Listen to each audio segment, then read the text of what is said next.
Bismillahirrahmanirrahim. Alhamdulillahirabbil alamin wa bihi nasta'inu ala umurid dunya waddin. Wa salawatullahi wa salamuhu ala asyrafil anbiya'i wal mursalin nabiyina Muhammad wa ala alihi wa sahbihi ajma'in amma ba'du. Kemudian lagi alhamdulillah pada kesempatan kali ini kita akan membahas bersama-sama hadis keempat daripada hadis-hadis yang dicantumkan oleh Imam An-Nawawi dalam kitab beliau yang fenomenal Al-Arba'in An-Nawawiyah. Kita sampai pada pembahasan hadis keempat, yaitu hadis Abdullah bin Mas'ud radhiyallahu taala anhu. An Abdullah bin Mas'udin radhiyallahu taala anhu qala, dari Abdullah bin Mas'ud radhiyallahu taala anhu bahwasanya dia berkata, haddatsana Rasulullah sallallahu alaihi wasallam, Rasulullah sallallahu alaihi wasallam telah menyampaikan kepada kami, wa huwas shadiqul masduq, dan dia yaitu beliau Rasulullah adalah orang yang benar lagi dibenarkan. Inna ahadakum yujma'u khalquhu fi batni ummihi arba'ina yawman nutfatan thumma yakunu 'alaqatan mithla dhalik thumma yakunu mudghatan mithla dhalik. Salah seorang di antara kalian atau setiap orang di antara kalian, kata Rasulullah sallallahu alaihi wasallam, dikumpulkan penciptaannya di dalam perut ibunya selama 40 hari dalam bentuk nutfah, dalam bentuk air. Thumma yakunu mudghatan mithla dhalik, kemudian menjadi segumpal darah. Thumma yakunu 'alaqatan mithla dhalik, kemudian menjadi segumpal daging.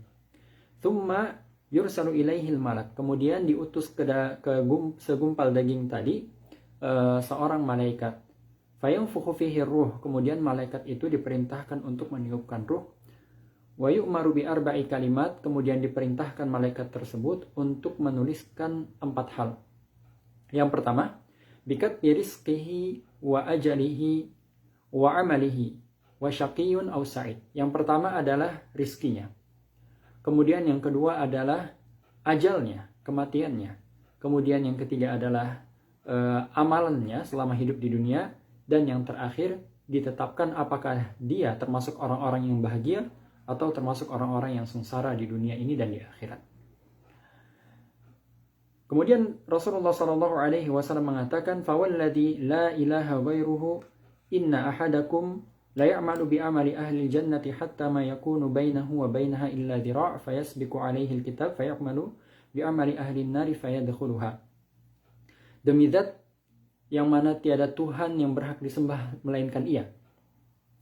Sesungguhnya salah seorang di antara kalian sungguh-sungguh mengamalkan suatu amalan ahli surga, mengamalkan amalan-amalan ahli surga, hatta ma yakunu bainahu wa bainaha illa dhira', sampai-sampai tidak ada batas di antara dia dengan surga tersebut kecuali hanya 1 hasta saja. Fayasbiqu alaihi alkitab, akan tetapi kitab ketentuan Allah Subhanahu wa taala mendahulunya. Fayamalu bi amali ahli nari fayadkhuluha, maka lantas orang tersebut mengamalkan amalan ahli neraka kemudian masuk ke dalam neraka. Wa inna ahadakum, salah seorang di antara kalian, kata Rasulullah sallallahu alaihi wasallam, la ya'malu bi amali ahli nar, mengamalkan amalan-amalan, pekerjaan-pekerjaan, perbuatan-perbuatan ahli neraka. Hatta ma yakunu wa bainahu wa bainaha illa dhira', sampai-sampai tidak ada antara dia dengan neraka Allah Subhanahu wa taala kecuali hanya 1 hasta saja. Fayamalu bi amali ahli jannati fayadkhuluha, lantas dia mengamalkan amalan ahli surga kemudian dia masuk ke dalam surga. Hadis ini diriwayatkan oleh Imam Al-Bukhari dan Muslim. Di bagian awal, ya, Ibnu Mas'ud mengatakan bahwasanya Rasulullah sallallahu alaihi wasallam menyampaikan kepada kami, dan dia Rasul sallallahu alaihi wasallam adalah orang yang benar lagi dibenarkan. Sesungguhnya kalau misalnya kita perhatikan, tanpa mengucapkan itu pun, tanpa mengucapkan kata-kata ini pun, kita akan membenarkan apa yang disampaikan oleh Ibnu Mas'ud. Namun Ibnu Mas'ud sengaja menyampaikan ini. Beliau sengaja menyampaikan bahwasanya yang saya riwayatkan ini adalah kabar yang disebutkan oleh orang yang benar lagi dibenarkan. Orang ini benar, jujur, dan senantiasa dibenarkan oleh Allah Subhanahu wa taala dan oleh orang-orang yang beriman kepadanya. Yang dimaksud adalah Rasulullah sallallahu alaihi wasallam. Tujuannya apa? Tujuan Ibnu Mas'ud menyebutkan hal ini karena hadis ini berbicara tentang hal gaib, tentang janin, tentang pembentukan manusia di dalam janin seorang wanita. Di zaman dahulu, ketika ilmu kedokteran tidak semaju zaman ini, ya, perkembangan janin di dalam perut tentu tidak bisa diketahui dengan detail seperti hari ini. Perkembangan janin di dalam perut tidak bisa diketahui secara detail seperti hari ini, ya, seperti yang kita dapati di zaman kita ini. Oleh sebab itu, Ibnu Mas'ud ingin menyampaikan bahwasanya ini perkara gaib yang akan disebutkan oleh Rasulullah SAW dan sudah harus kita benarkan dan kita yakini sebagai seorang Muslim. Di sini Rasulullah SAW menyebutkan bahwasanya pada 40 hari pertama manusia itu berbentuk setetes air. Kemudian 40 hari yang kedua menjadi segumpal darah. Dan kemudian 40 hari yang terakhir atau yang ketiga menjadi segumpal daging. Setelah itu diutuslah seorang malaikat untuk menetapkan 4 perkara yang telah disebutkan tadi. Nah, di sini ya kita perhatikan Allah Subhanahu wa taala telah menetapkan ajal seorang hamba di perut ibunya. Jadi ketika berumur 120 hari seorang hamba sebelum dilahirkan di dunia ini telah ditetapkan umurnya oleh Allah Subhanahu wa taala. Bikatbi rizqihi wa ajalihi, ditetapkan rizkinya, ajalnya.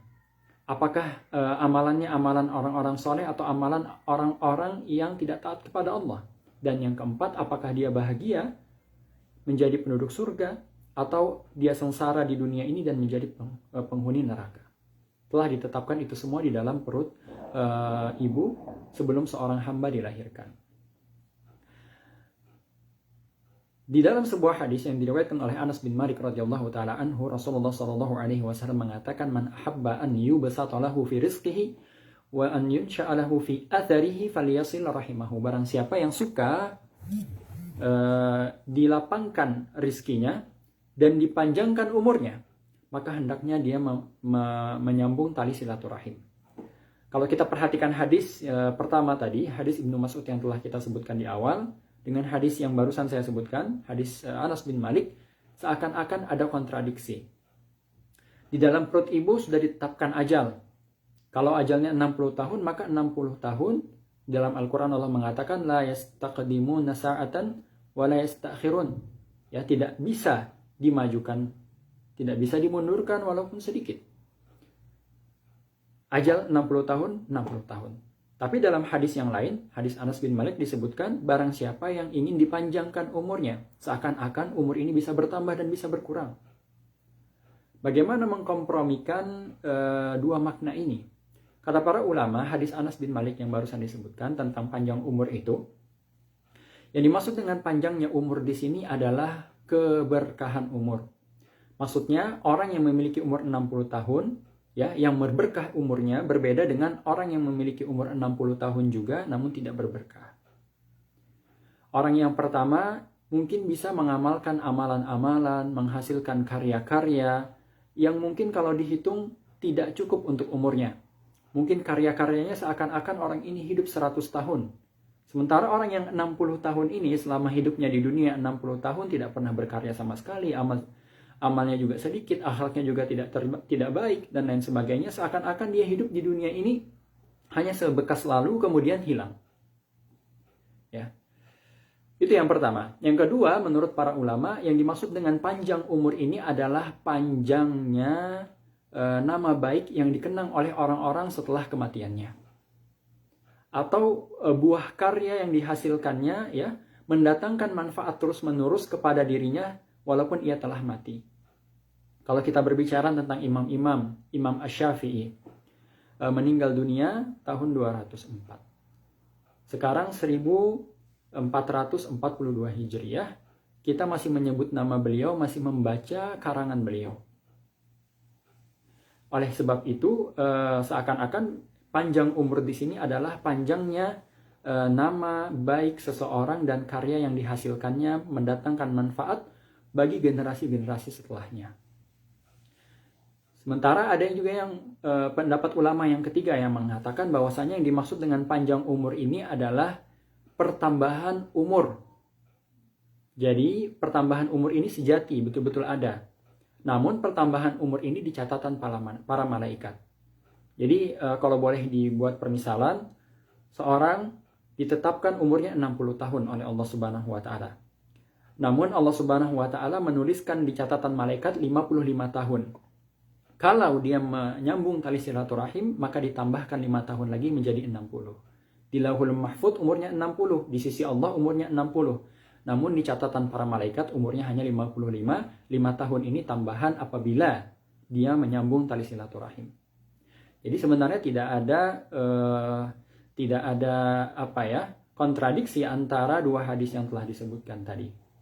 Baik, kita kembali ke hadis kita, hadis Ibnu Mas'ud radhiyallahu taala anhu.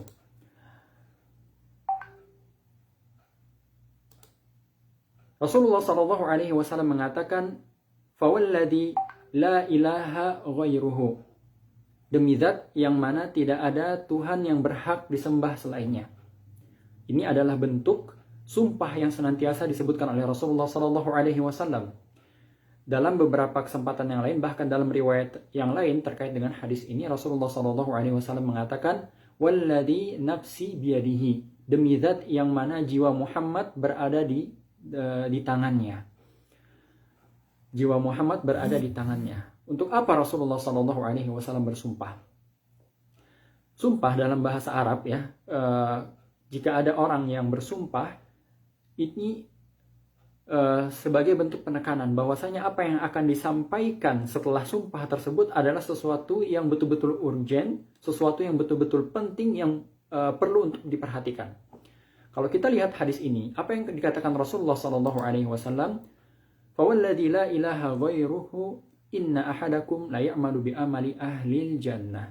Kata Rasulullah, sesungguhnya salah seorang di antara kalian ya mengamalkan amalan penduduk surga, hatta ma yakunu bainahu wa bainaha illa dhira'.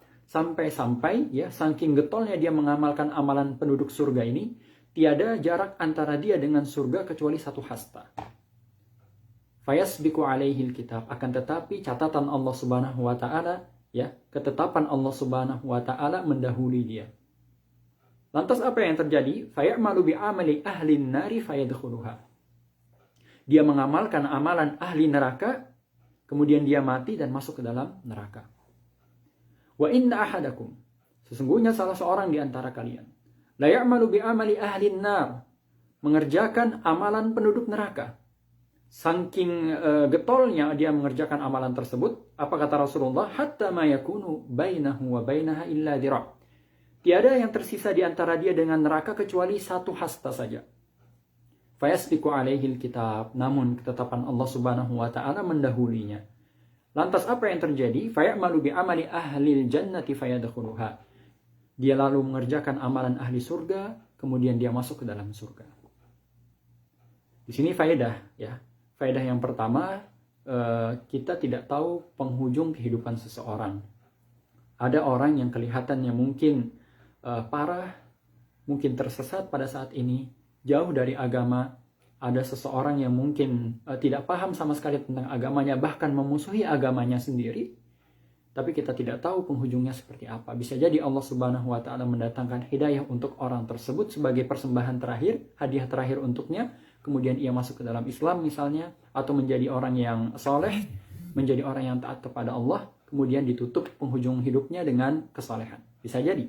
Dan bisa jadi sebaliknya, waliyadzubillah. Orang yang kelihatannya soleh, ya baik, namun ternyata menjadi penduduk neraka. Kalau kita lihat hadis ini ya begitu saja, maka kita akan bingung, kok bisa ya seperti itu.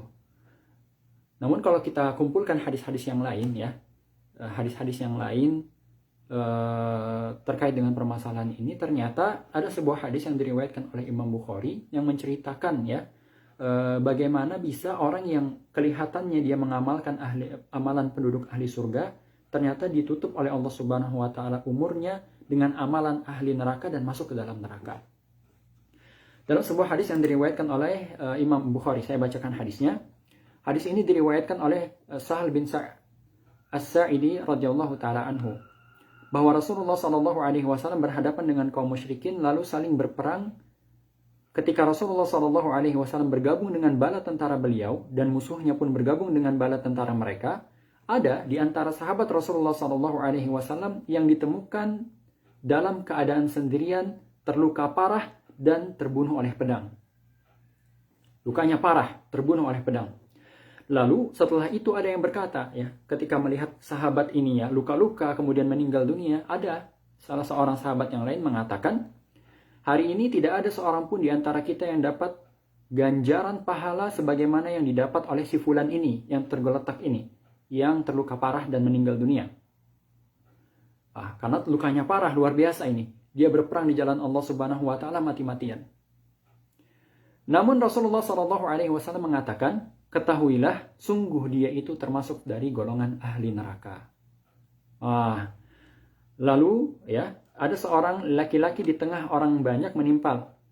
Aku adalah orang yang bersama dengan orang itu. Di medan peperangan dia membersamai orang tersebut.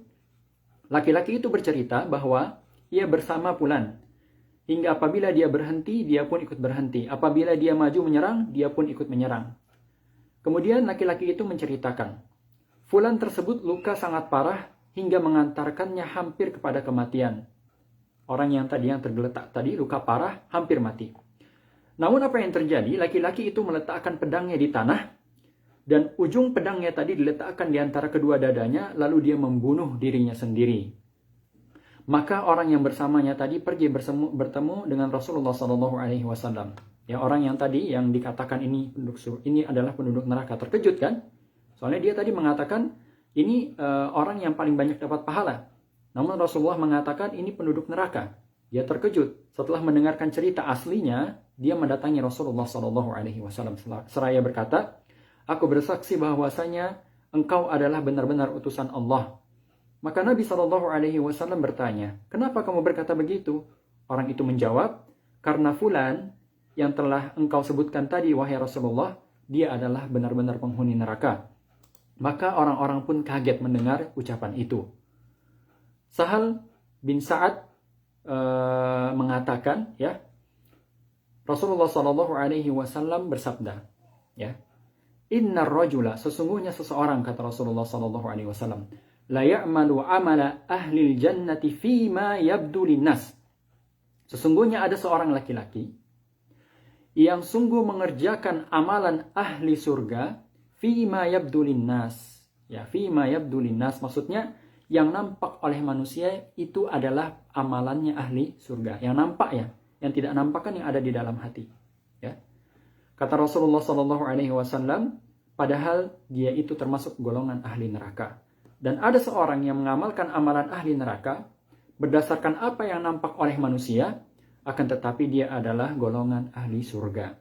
Dan inilah yang menyebabkan, ya, kalau kita baca hadis Ibnu Mas'ud tadi yang pertama, la ya'malu bi amali ahli jannah hatta ma yakunu bainahu wa bainaha illa dhira' fayasbiqu alaihi alkitab fayamalu bi amali ahli an-nari fayadkhuluha. Ini disebabkan karena orang tadi yang nampaknya mengerjakan amalan ahli surga, ya, dia hanya menampakkan bahwasanya dia mengamalkan amalan soleh, tapi ternyata di dalam tidak, ya. Hanya menampakkan dia orang soleh, menampakkan dia orang baik. Pencitraan lah, kalau boleh dikata. Dia mencitrakan dirinya dia orang soleh. Namun kenyataannya tidak. Dan kenyataan itulah yang ditampakkan oleh Allah Subhanahu wa Ta'ala pada saat ia meninggal dunia. Waliyadzubillah. Ya, demikianlah hadis Rasulullah SAW yang kita bahas pada kesempatan kali ini. Ya. Sebagai tambahan, seorang hamba hendaknya senantiasa meminta kepada Allah Subhanahu wa Ta'ala untuk senantiasa berada di atas jalannya. Karena hati kita ini adalah milik Allah, bukan milik kita. Ya.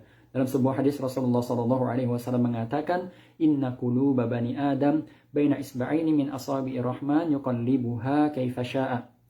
Sungguh hati anak Adam itu berantara dua jemari daripada jemari Allah yang Maha Pemurah. Yuqallibuha kaifa sya'. Allah Subhanahu wa Ta'ala bolak-balikkan itu hati tersebut sekehendaknya. Olehnya kita minta kepada Allah Subhanahu wa Ta'ala untuk senantiasa berada di atas jalannya, berada di atas kesalehan, diberikan kejujuran hati dalam beribadah kepadanya, dalam mengamalkan syariatnya. Itulah yang kita minta kepada Allah Subhanahu wa Ta'ala. Kita hendaknya senantiasa membaca doa yang Allah sebutkan di dalam Al-Quran, Rabbana la tuzigh qulubana ba'da idh hadaitana wa hab lana min ladunka rahmah innaka antal wahhab. Rabbana, wahai Tuhanku, la tuzigh qulubana, jangan jadikan hati kami ini condong kepada kesesatan. Ba'da idh hadaitana, setelah Engkau memberikan hidayah kepada kami. Wa hab lana min ladunka rahmah, dan karuniakanlah kepada kami dari sisimu rahmat dan kasih sayang. Innaka antal wahhab, karena sesungguhnya Engkaulah yang maha memberi anugerah. Demikian, kurang dan lebihnya mohon dimaafkan. Subhanakallah bihamdik, asyhadu an la ilaha illa anta, astaghfiruka wa atubu ilaik. Wa sallallahu ala nabiyyina Muhammad wa ala alihi wa sahbihi wasallam. Walhamdulillahi rabbil alamin. Tsumma assalamu alaikum warahmatullahi wabarakatuh.